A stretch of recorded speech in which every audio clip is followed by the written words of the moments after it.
Welcome into the In the Money podcast for Saturday, August 6th. Tom Leach, along with Jim Goodman, Keeneland's Director of Mutuals and Simulcasting, will take a look at the late pick four, all stakes, on Saturday at Saratoga. But first, we get to crow about both of us had winning pick four tickets on the Sunday card, Haskell Day at Monmouth Park, and payoff was decent, even with a lot of chalk. There was a lot of chalk, but it was 4 or 5 to 2 shots. If you look at the payoffs, it's 760, 760, 740, and 720. But luckily, I scratched in the one I bet. I scratched into the favorite because I took all in the third leg and the one I actually bet. So I had it twice, paid $190. So we gave it out. So hopefully, some Keeneland Select customers had that. Not too shabby a payoff.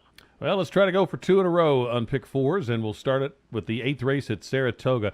One of my favorite races each year, always competitive. The Grade 1 test for 3-year-old fillies, they go 7 furlongs. It's the 8th race. It starts the late pick four. And I will tell you up front, this was a hard sequence to find a single. So I've kind of forced myself into one because I wanted to spread in other places. But we'll start with the test here. Who did you like?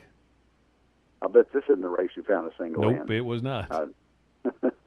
And one of my rules that I break occasionally, and it costs me money, is that if you can't eliminate more than half the horses, you got to go all. And I did eliminate half the horses. I've got 4 horses here that I'm going to use to pick 4.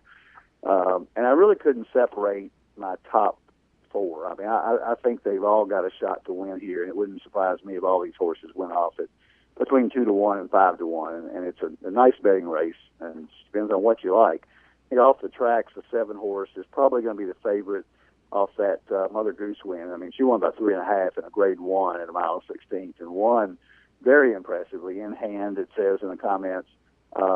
So she also finished behind Karina Mia in the Acorn. So she's had 2 Grade 1s in a row, and there's no shot that she's not going to be competitive here. So I think she is a deserving favorite.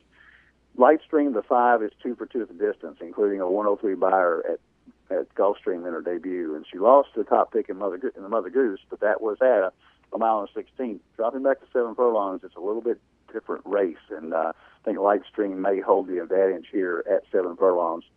I'm not going to toss out Lewis Bay, the 6.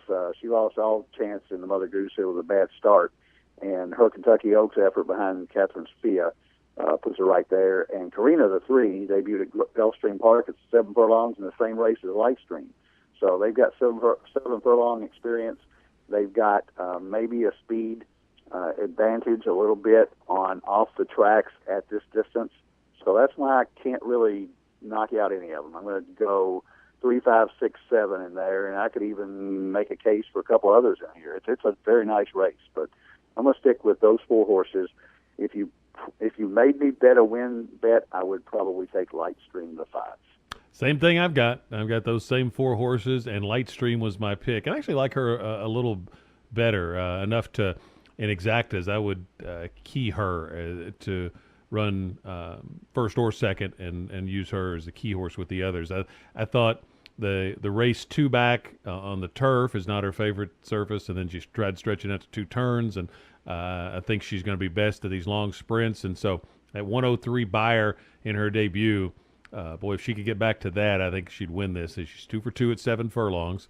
But if she's somewhere in the high 80s, low 90s, then it's a crapshoot. If she's up there around the 103, then I like her chances a lot. So I'm going to take Lightstream for the win, but for the pick 4, I'm like you, I would use all 4.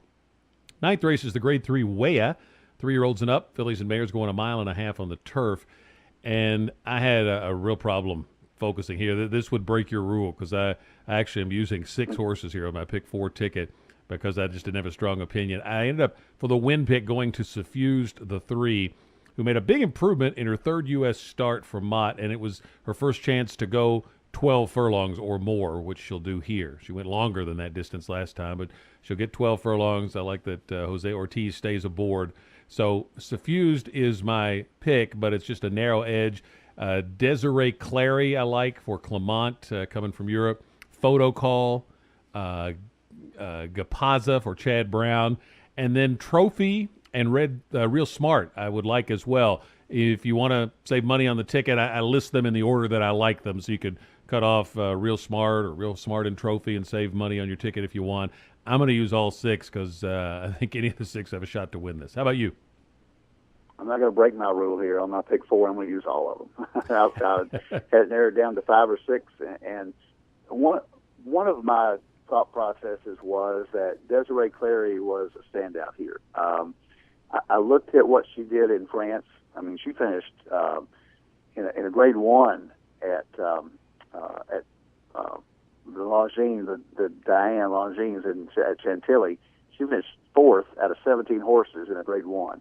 And she's getting second Lasix over here. She went off at 4-5, her North American debut. She won by nose, sets her up very well for this. But then I started looking at the other horses in here, and I'm thinking she's probably not a standout. And then I started adding them in, and I added them in like I took Suffused, and I took Real Smart, and I took the Paza, and it seems like that I just went to a different mindset. So I think you do one of two things. I think you single Desiree Clary and take a stand here and spread elsewhere, but I'm going to single the next race. So I'm going to take them all here. My picks would be Desiree Clary, Suffused the 3, Real Smart the 4. I really like the R.G. Dick at Delaware over Photo Call, and then Gapaz I think is the better of the 2 Chad Brown. So if you cut it back to 4, I would use the 3, 4, 6, 10, but I'm going to use all here in the pick 4. Another Grade 1 is the 10th race at Saratoga on Saturday. It's the Grade 1 Whitney for 3-year-olds and up at a mile and an eighth, race with a lot of history. And you mentioned you're going to single. I'm assuming Frosted here, right? You assume correctly, yeah. The Met Mile was so great, and, you know, you look at it, the horse may bounce off that. He could bounce and still run a 105, 106 and still win the race, I think.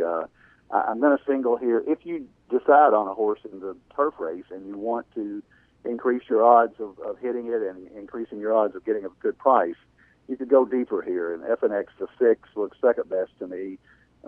Raced pretty well in the Woodward here last year. He might take a step up in the third race of this form cycle. And if Frosted does bounce, he's the one that probably would benefit. Noble Bird is the other one that I would give a shot to. He's got a couple of figures in his background that would get close here, especially if they might just let him get the lead here. I'm not sure how this race is going to play out. With only 6 horses, it's hard to figure, but the inside horses have really not much speed, so I think Frosted is going to be closer to the pace, FNX as well, but if both of them take back and Noble Bird gets the easy lead, he might be dangerous, but I think Frosted is just on top of his game right now. The Met Mile is incredible, and makes sense to me that he comes back here and runs another big one in a Grade 1. So I'm going to single Frosted before. I'll probably kick myself on Saturday by not singling Frosted because if I do, it gives me a chance to go deeper in the next race. But that race was so far above what he'd run before that I'm leery of the regression here, and I'm going to try a couple of other horses in this spot, and I'm going to have to single in the next race. Frosted obviously has got to be on the ticket, FNX, and the other one I like, and actually I use this as the win pick, but mainly it's an exacta pick, is Comfort, the 2. And I've gone this way before on this show on Pletcher horses. I love it when he makes a bold move, horse coming, making a big step up in class into a stakes company. And this horse has Beyer figs that are competitive with some of the best in here. 105, I think, last time. Not competitive with what Frosted ran in the Met Mile if he comes back anywhere close to that. So I want to use Comfort, Frosted, and FNX, 2, 4, and 6 in here. And the way I'd play the race is box Comfort with Frosted and box Comfort with FNX. And the only other thing I would add in here that this intrigues me a little bit, it's just a little rider watching, is Irad Ortiz. Obviously, he's a go-to rider for Chad Brown. Chad Brown's got Economic Model running in the West Virginia Derby on Saturday. Irad Ortiz rode him last time, doesn't go to ride him, and stays here to ride Upstart for Rick Violet, who's not his main source of business. So that intrigues me a little bit for a horse that's 2 for 3 on Saratoga's main course. So, but I just couldn't talk myself into Upstart against this group with where his numbers have been lately. But I just thought that was an interesting angle there to take a look at. So 2, 4, and 6 for me, and Comfort's kind of the key horse. 11th race, the Della Rose, ungraded turf race at a mile for fillies and mares 4 and up. And I ended up forcing myself into a single here to make the ticket more affordable. Roca Rojo for Chad Brown. I like the other Chad Brown, Zendaya, and if you can afford to go deeper, then you can use them both. But to keep my ticket affordable, I singled Roca Rojo here. I went back and watched this race, and she broke a step slow and then was rank. And usually you see horses rank, they don't finish up too well. And she won this thing in hand. She swept by the field, and Johnny V was not even asking her. And she was so impressive. And the number looks a little light, but just the way she won this, she's had plenty of rest, which is a good angle for Chad Brown. So I'm going to key Roca Rojo in exactas with Zendaya, the 10, the 7 Exili, and the 4 Lady Lara. And my pick 4, I'm going to use 4 by 6 by 3, and then single Roca Rojo. If you can afford it, you can use the 1 and the 10 in the last leg. How about you? I'm right with you on Roca Rojo. I think she's that race was pretty impressive, and she is my pick here.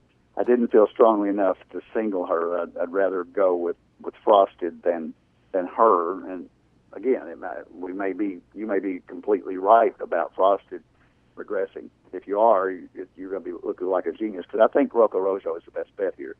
But Zendaya worries me a little bit. The last 2 buyers are the best ones in the field, except for Lady Lara, who ran a 101, but that 198 are better than anybody else is running here. The thing that bothers me a little bit about Zendaya, this is probably not her best distance. She's 0 for 2 at the mile. She's better at 6 and 7 furlongs on the turf. So that's why I gave the edge to the lightly raced Roca Rojo. I would use those 2, but I would also go 3 deep in here. I would use Stormy Victoria for Clement and Arad Ortiz. I always use one of the Ortiz brothers in the last leg, because it seems like they win about half of them. And I might kick myself for not using the other one, because I think Jose's horse, the 12 Bitty Kitty, has an outside shot here. So if you had a lot of money, I would use her as well. But I would use the 1 Roca Rojo, the 3 Stormy Victoria, and the 10 Zendaya. So that finishes up a $75 pick 4 ticket for me. 3, 5, 6, 7 with all, with 4, with I think it's $60. I'm sorry, with 1, 3, and 10. Best of luck with your wagers on a great Saturday card up at Saratoga. Would note you've also got the West Virginia Derby, a big day at Mountaineer there, and Del Mar has the Grade 3 La Jolla. So a lot of great racing around the country this weekend. Best of luck on your wagers, and we'll be back next week with another edition of the In the Money Podcast. For Jim Goodman, I'm Tom Leach, and this is the In the Money Podcast for KeenelandSelect.com.